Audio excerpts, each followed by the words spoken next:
Why hello there, curious person who clicked on the thumbnail. It's me, Dee. Today's video is going to be a little bit different from the things I've done in the past, in that this video is going to be educational. Well, okay, I guess most of the videos I've been making up till now have been educational in the sense that they're showing you how to put on makeup. But this is different kind of education. This one has to do with science. And government regulations. That doesn't sound as fun though. It's a new series I'm starting called What's on My Face? A guide to the ingredients in cosmetics. Also, just a disclaimer for this and all the videos that I plan to make about this topic. I am just a layperson and not in any way an expert in any of these fields I'm talking about. I'm just a person who went to college for a while until I ran out of money.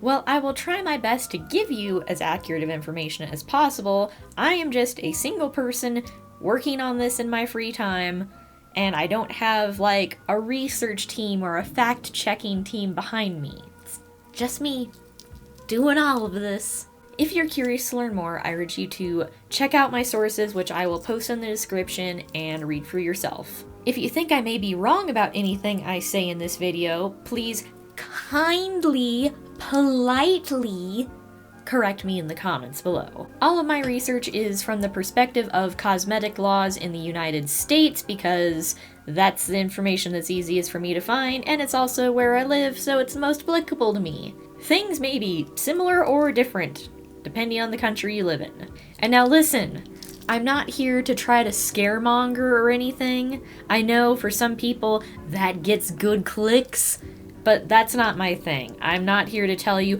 this thing is bad and you should never use it.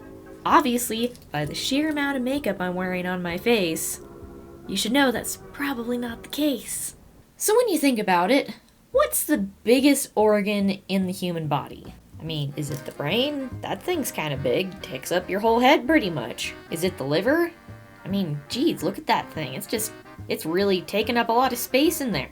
Oh wait, no, but we have 20 feet of intestines, right? It's probably those. Okay, why am I delaying the inevitable here? You already know what it is. The answer is, it's skin. It's this stuff. It's everywhere. We got a lot of it. But when it comes down to it, I don't know a damn thing about the stuff we put on it. Let's see, there's lotion. It has some water in it, and probably some oils, maybe fragrance. There's, eyeshadows. They're powders with pigments.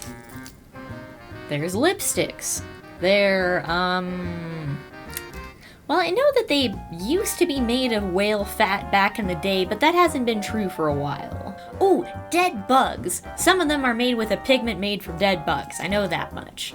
I don't know. I guess otherwise they have some kind of wax, maybe? Lip gloss.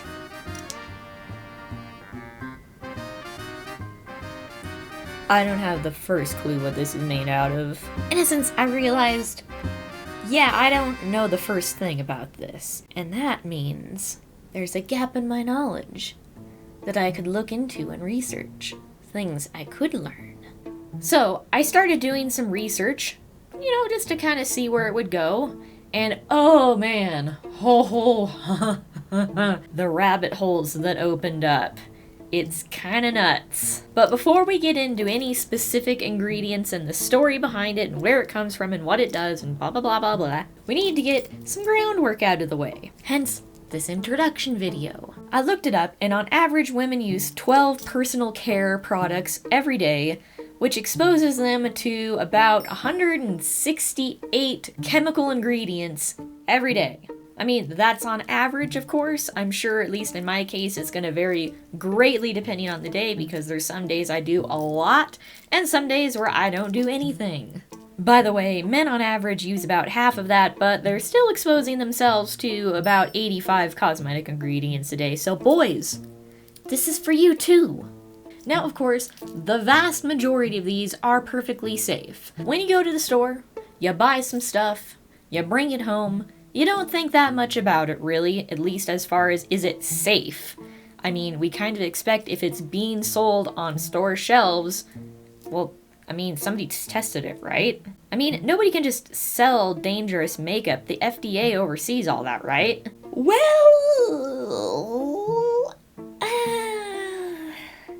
not quite.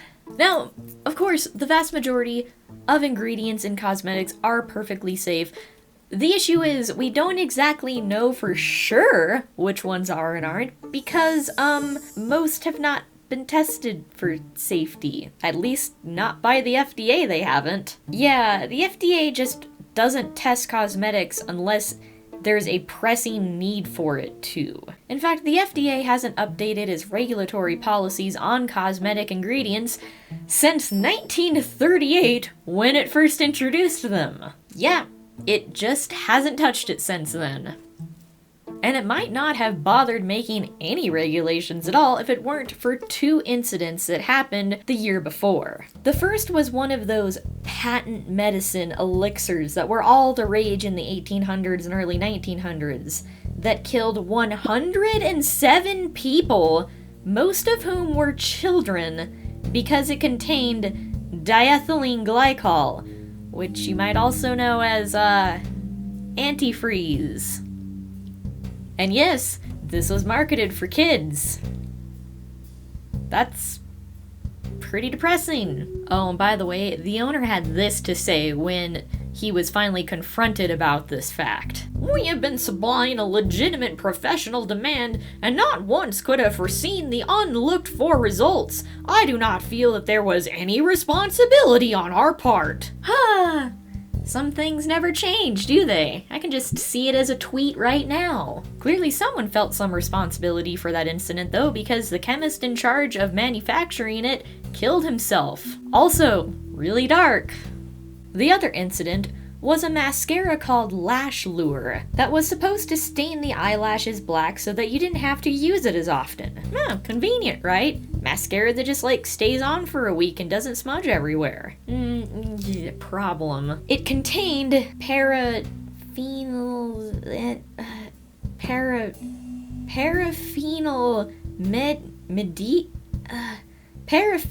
methylamine? Or PPD, let's just call it that. This chemical is still used in some hair dyes, but it can cause allergic reactions, which is why a lot of those box dyes have those warnings on them to test it on a patch of skin before you use it, even though we all know nobody does that. But you might have also noticed in the warning labels, it says not to use it on your eyebrows or anywhere on your face or near your eyes. Well, there were some women that had an allergic reaction to this. It blinded a dozen of them, and it even killed one woman. Yeah, her eyes got so infected that she died from mascara. Yikes.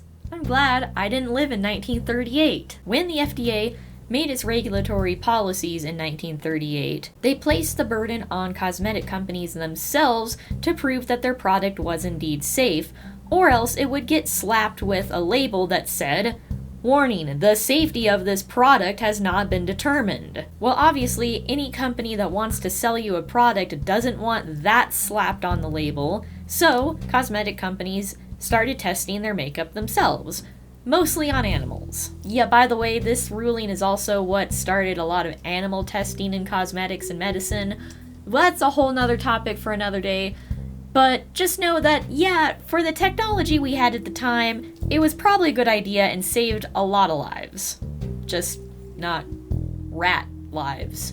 While making these new rules, the FDA had to define how it separated a cosmetic from a drug. It uses these same definitions to this day. The definitions, in short, are drug, a substance that alters the structure or function of the body. Cosmetic, any product except soap intended to be applied to the human body for cleansing, beautifying, promoting attractiveness, or altering appearances. Okay, seems pretty cut and dry, right?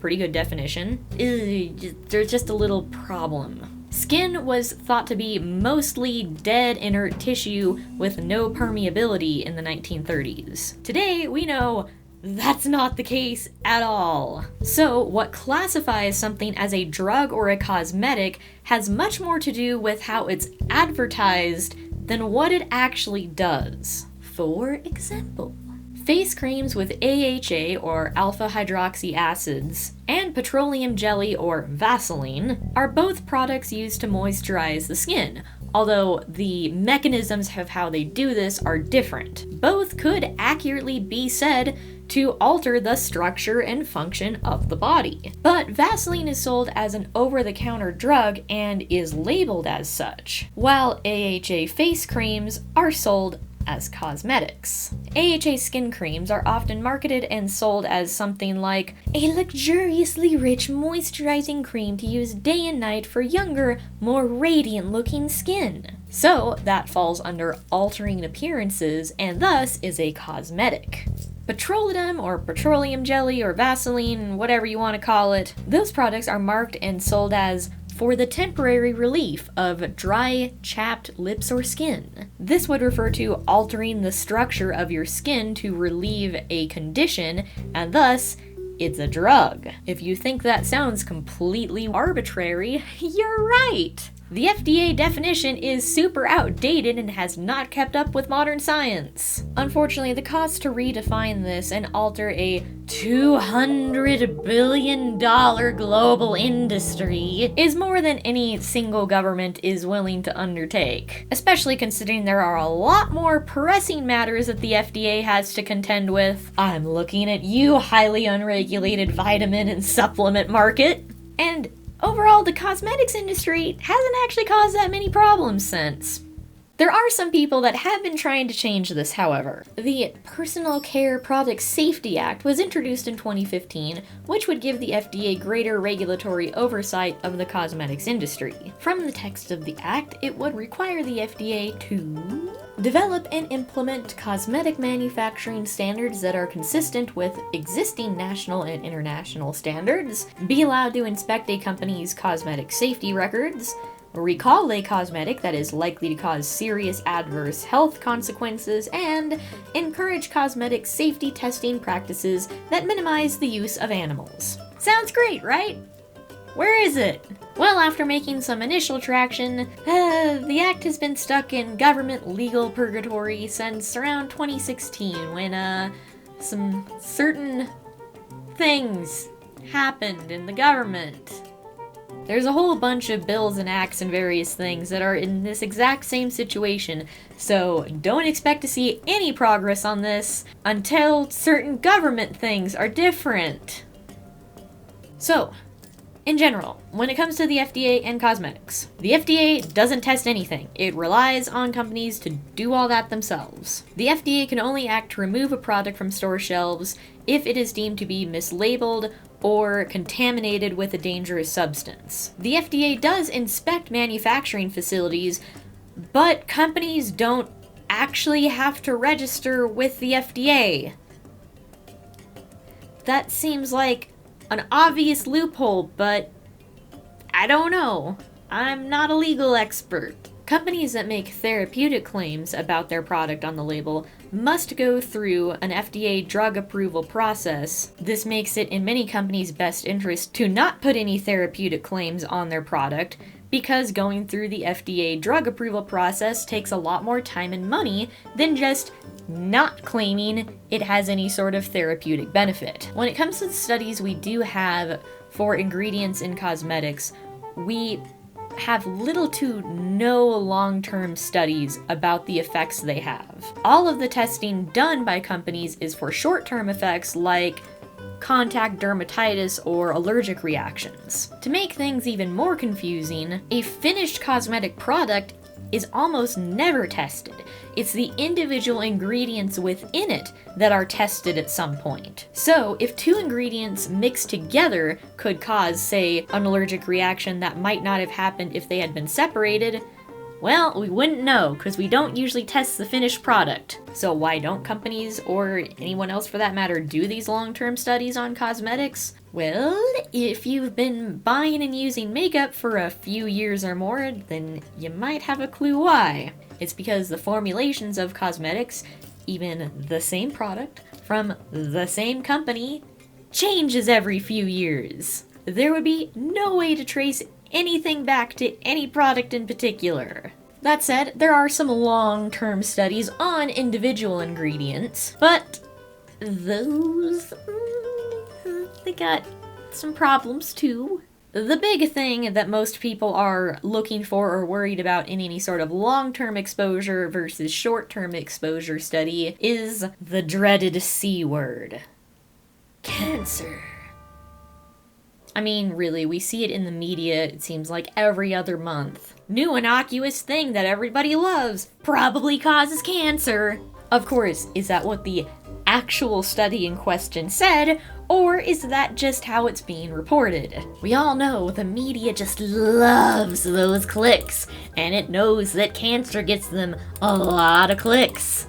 So if you do see some big scary headline, you might want to read into it a little bit more, because the study might have seen like a tiny maybe little blip of a something maybe, and then the media is like, it causes cancer! Some things to keep in mind when reading about this kind of stuff. I'm talking specifically about cosmetic ingredients, but this applies to like a lot of stuff. We have two main kind of research studies we can do to test for long-term carcinogenic effects. We have lab studies and we have population studies. Both have their pros and cons. Lab studies use animals for the most part, and because of that, they can cut down on a lot of other variables.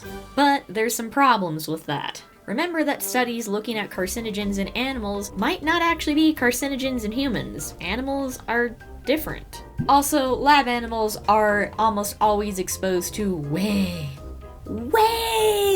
higher amounts of the substance in question than any human would be in any normal circumstance ever. You might have heard the phrase, the dose makes the poison. Taking 2 aspirin for your headache is going to have vastly different effects on your body than if you took the whole bottle. No shit, there's a bad effect if you stuff a rat full of way too much of one thing. That's normal. As much as it would be nice if animal testing in cosmetics just meant putting makeup on animals and making them try to look cute and hope they don't have an allergic reaction, it's not. Often, animals in these studies are forced to inhale large amounts, consume large amounts, or just directly have the substance injected into them to see what happens. That results in way more absorption than just putting something on your skin. There are some things that are toxic to some creatures that just aren't to others. For humans, chocolate is a delicious treat loved by the whole family. For dogs, it's a poison. You might have heard of poison ivy? Well, it also has berries. If you're a mammalian species and you try to eat these, you're gonna have a bad time. On the other hand, birds can eat them just fine. Doesn't bother them at all. There's also just weird problems we've been finding more and more with animal studies, like the fact that our mice might literally be too clean to reflect any sort of real-world circumstance. Or another one I found out, mice and rats are just more stressed when they're around human males than human females. Sorry boys, it doesn't matter how nice you are to the rats, it's your hormones. They don't like them. Okay, well, let's just study human populations then. Well, yeah, long-term population studies can help us find a correlation between a substance and, say, cancer, but they too are limited. Unlike lab rats, humans do not live in a controlled environment, so there's pretty much this almost infinite number of variables that could be fucking things up that we just don't even know. It's really difficult to pinpoint exactly why someone got sick when there's so many variables at play. Also, for something like cancer, it can take decades after the initial exposure to the substance for the cancer to develop. So,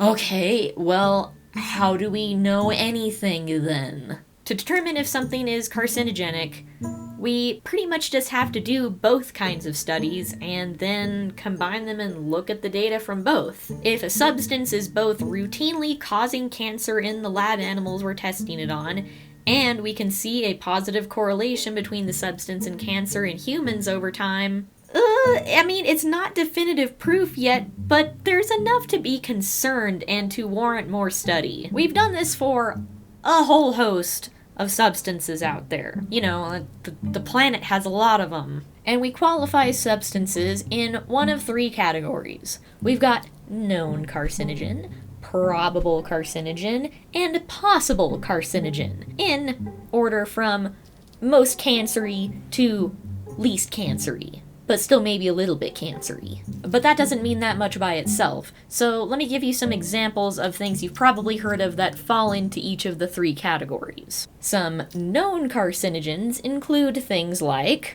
asbestos, formaldehyde, ionizing ultraviolet X and gamma radiation, and tobacco products. Some things in the probable carcinogen category include DDT, frying food at too high of temperatures, red meat, shift work that causes circadian disruption, and hot beverages above 65 degrees Celsius. And some things in the possible category include chloroform, glass wool fibers if inhaled, lead and lead compounds. Although, cancer's kind of the least thing you need to worry about if you're dealing with lead.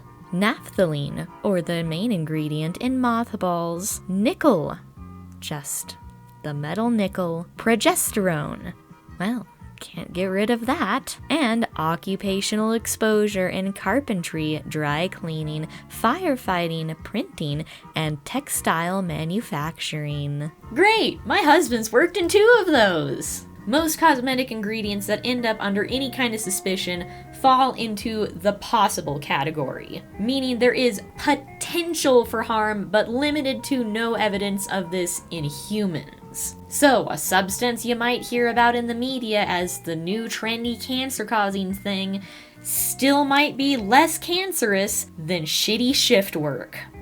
That's actually kind of depressing. Oh, and just to add, a wild card into the cosmetics ingredients pile, cosmetic products by law must list their ingredients somewhere on their labeling.